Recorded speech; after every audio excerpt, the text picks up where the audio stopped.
Boa tarde, meus nobres seguidores. Jorge Cardoso novamente aqui, depois dos festança do São João. Hoje eu quero falar a respeito da lei de drogas, porque veio me consultar aqui um pai meio desesperado, né? Porque o filho foi preso, em curso no artigo 33 da lei 11.343, 2006, porque estava traficando droga. Ou seja, estava transportando e mantinha na casa uma quantidade para vender. Aí a polícia pegou em flagrante e ele está lá no conjunto penitenciário de Barreira, conjunto penal de Barreiras. E o pai porque queria que ele saísse rapidinho. Eu expliquei para o pai que é o seguinte: existe um procedimento e a pena, além de ser pesada, tem todo um instrumento legal a ser seguido. Ele, mas não sei o que. Eu falei: olha, quem faz o milagre é algum santo, né? Segundo quem tem crença, eu não tenho nessas crenças. E eu falei para ele que eu era advogado e não milagroso. E aí dispensei o indivíduo. Então, assim, o que eu quero explicar para você é o artigo 33 que ele foi em curso e a instrução criminal dessa lei de droga. Claro que eu não vou esgotar toda a sistemática da lei, porque as leis elas se compõem entre si, né? Código Penal, Código de Processo Penal, tem toda a hermenêutica. Então eu vou falar um pouco só do artigo 33 da lei 11.343 e falar um pouco da instrução, que é o que eu expliquei para ele e que eu achei interessante, porque muitas vezes as pessoas acham que a gente faz milagre, não é verdade. Então diz lá o artigo 33 da lei 11.343, 2006. Importar, exportar, remeter, preparar, produzir, fabricar, adquirir, vender, expor à venda, oferecer, ter em depósito, transportar, trazer consigo, guardar, prescrever, ministrar, entregar a consumo ou fornecer drogas, ainda que gratuitamente. Ou seja, você, mesmo se você não cobrar, se você fizer qualquer um desses, se entregar para alguém gratuitamente, você responde por esse crime, sem autorização ou desacordo com determinação legal ou regulamentar. A pena para esse crime é reclusão de 5 a 15 anos, mais o pagamento de multa de 500 a 1.500 dias multa. Olha a pena pesada retada. Portanto, eu expliquei para ele que a instrução criminal diz o seguinte: está prevista no artigo 54 e 59, diz lá o artigo 54. O que vai acontecer com a instrução dele? Ele está lá preso, né? Porque ainda não tem 30 dias. Então, o que vai acontecer? O inquérito, o delegado tem 30 dias para fechar o inquérito com o réu preso. E tem 90 dias para concluir o inquérito policial quando o réu é solto. Então, ele fechando o inquérito, pronto, fechou o inquérito, manda para o juiz vai analisar. E aqui é interessante que tem eu vou ler os artigos, depois eu explico. Aqui tem um diferencial da instrução penal normal, dos crimes lá do Código Penal. Ela é diferenciada. Então diz lá o artigo 54. Recebidos em juízo auto do inquérito, o juiz pega e dá vista para o Ministério Público para um prazo de 10 dias adotar as providências legais, quais sejam requerer o arquivamento, se ele entender que não tem elementos, requisitar novas diligências que ele entender necessário, devolver para o delegado para fazer novas diligências, ou, por último, oferecer denúncia. E aqui também, como diferente lá do procedimento penal, o que vai acontecer? O promotor vai arrolar 5 testemunhas no máximo. Lá nos outros procedimentos tem algum diferencial. E vai requerer, se tiver mais algumas provas que entender pertinente. Artigo 55. O promotor ofereceu a denúncia, o juiz vai ordenar a notificação do acusado, se tiver preso vai lá para a prisão, apresentar sua defesa prévia. No caso, por escrito, no prazo de 10 dias. Aqui também tem outro diferencial. A defesa prévia desse acusado, ela é diferente da defesa prévia dos crimes previstos no Código Penal. Por quê? Porque nessa defesa, o advogado ou o defensor público, ele vai ter que que apresentar o maior número de possibilidades para liberar o suspeito, o seu cliente.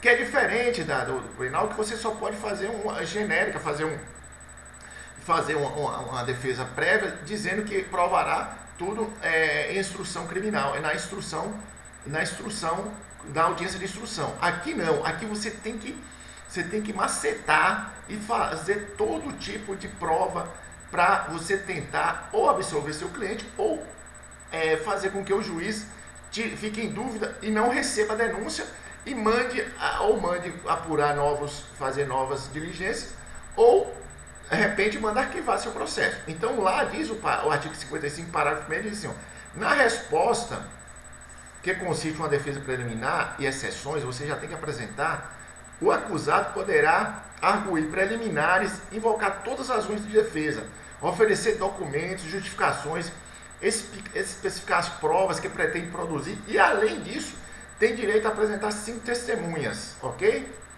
As exceções vai apresentar em apartado no processo.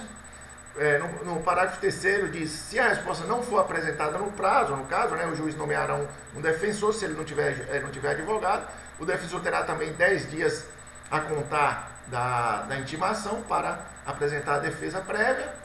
Apresentada a defesa prévia, aqui que é interessante, que é diferente dos outros casos. Apresentou a defesa prévia no crime de tráfico de droga, o que o juiz vai fazer? Ele vai, em 5 dias, analisar a denúncia e analisar a defesa do réu, que ele foi denunciado já é réu. Então, o que vai acontecer? O juiz vai olhar e vai entender, vai ver o que vai acontecer. Então, se o juiz entender se existe algum problema imprescindível, por exemplo, aí no máximo de 10 dias determinará a apresentação do preso e poderá pedir realizações de diligência, exames e perícia. Ou seja, ele pode, no prazo de 10 dias, a apresentação do preso ou realizar novas diligências, os exames e perícia. No artigo 56, o juiz, vamos supor que ele analisou a defesa, a denúncia e a defesa e falou, não, tá beleza. O juiz recebe a denúncia. O que vai acontecer? O juiz imediatamente, no dia, já designará dia e hora para audiência de instrução e julgamento. Olha para você ver como o procedimento segue um rito bem diferenciado do outro. E ordenará a citação pessoal do acusado. Intima o Ministério Público, se tiver assistente do Ministério Público, intime. E se houver algum outro caso, requisitar laudos, etc., que estiver pendente ainda. Então, em princípio, assim, recebeu a denúncia, já manda intimar o acusado e vai marcar a audiência de instrução. No parágrafo 1º do artigo 56, diz assim, tratando de condutas típicas como infração disposta no artigo 33, que é o caso que eu te expliquei, parágrafo 1º, e artigo 34 a 37 da Lei 11.343, o juiz, ao receber a denúncia, poderá decretar o afastamento cautelar do denunciado e suas atividades, quando, em caso, for funcionário público. Aqui, se for funcionário público, comunicando ao órgão competente. Não vem um caso aqui, mas já fica ciente se o cara fosse funcionário público. No parágrafo 2º, a audiência que se refere ao caput desse artigo será realizada dentro de 30 dias. Olha para você ver. Só para você entender o que eu quero dizer, que eu expliquei para o pai do acusado, ele vai ficar 30 dias por causa do inquérito. E o juiz, após receber a denúncia, se tiver tudo ok, a defesa prévia não conseguir derrubar a denúncia, o que vai acontecer?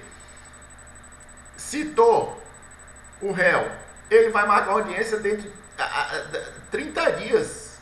Ou seja, ele já estava 30, ele vai ter que pelo menos ficar 30 mais 30, aí já são 60. Então a audiência que se refere ao caput desse artigo será realizada dentro de 30 dias seguinte ao recebimento da denúncia, salvo se determinada a realização de avaliações para, no caso, se a pessoa tiver problema mental, etc., aí vai para 90 dias, mas aí é outras análises. Mas, em princípio, é assim, só de bate-pronto, já tinha 10 dias, né? Ele analisou 5 dias da denúncia, mais 10 para o Ministério Público, mais 10 para o defensor, e mais 30, 60, 70, já vai quase 80 dias. O cara não vai sair em menos de 60 dias. Eu expliquei para o pai, falei, ele não sai. Porque como é tráfico, ele não vai ter como sair. Beleza, aí continuando, eu fui instruindo. Aí na instrução, olha pra você ver outra diferença aqui. Na audiência de instrução, diferente dos outros crimes do Código Penal, aqui ouve-se primeiro o réu. Que absurdo! Você vai ouvir o réu primeiro. Você vai interrogar. Olha lá, o artigo 57. Na audiência de instrução, julgamento, interroga-se primeiro o acusado, depois as testemunhas. Primeira, testemunhas de acusação, que é do Ministério Público. Segundo, as testemunhas do acusado. Aí, sucessivamente, sucessivamente, dá palavras para o Ministério Público apresentar as razões finais. Palavra para o defensor do acusado para sustentação oral, num prazo de 20 minutos. Não tem negócio em memoriais, 20 minutos. E pode, pelo juiz, a critério, se você é advogado do coisa, você já pode pedir para o juiz que vai a prorrogação de mais 10 minutos. Já antecipa, porque pode o juiz não entender e aí você dança. Parágrafo único do artigo 57. Após proceder ao interrogatório, o juiz indagará as partes se restou algum fato a esclarecer. Não tendo nenhum fato, ele dá por encerrado a audiência de instrução e julgamento. Alegações finais, acusação, defesa. O juiz vê se tem alguma coisa, se o advogado tiver, vai pedir alguma diligência, pode. Aí, se não tiver, o juiz poderá dar sentença imediatamente, que não é o caso do nosso Brasil, porque nosso Brasil, todo juiz tem direito a várias coisas, inclusive perder prazo, fazer o que quiser, porque a lei não serve para ele. Então, no artigo 58, encerrados os debates, o juiz deveria proferir uma sentença, mas não vai acontecer. Então, o que o juiz vai fazer? Vai pedir que os autos sejam concluídos e dentro de 10 dias ele vai dar a sentença, ok? Ou seja, já vamos para quantos dias aí? 90 e tantos dias. Enfim, réu condenado, o que vai acontecer? Se ele estiver preso, segundo a jurisprudência e as doutrinas, a apelação dele vai com ele preso. Ele não vai poder ser livre, ter liberdade. Estou falando da condenação. O juiz não vai liberar ele com apelação, entendeu? Então ele vai ter que aguardar a apelação preso. Claro, se tiver algum outro motivo para pedir a liberdade provisória, etc, etc, etc. Mas enfim, se ele estiver solto, a apelação vai com ele solto aguardar o resultado. Enfim, só para resumir, o que acontece nesse caso? O indivíduo queria que ele saísse dentro do prazo de 30 dias dos autos de prisão em flagrante. Ou seja, ele está flagranteado e ele queria que entrasse com recurso. Eu falei, eu entro com recurso, tudo bem. Só que dentro da lei nós não temos elementos para isso. Porque o juiz vai refutar isso aqui. A gente vai ter que precisar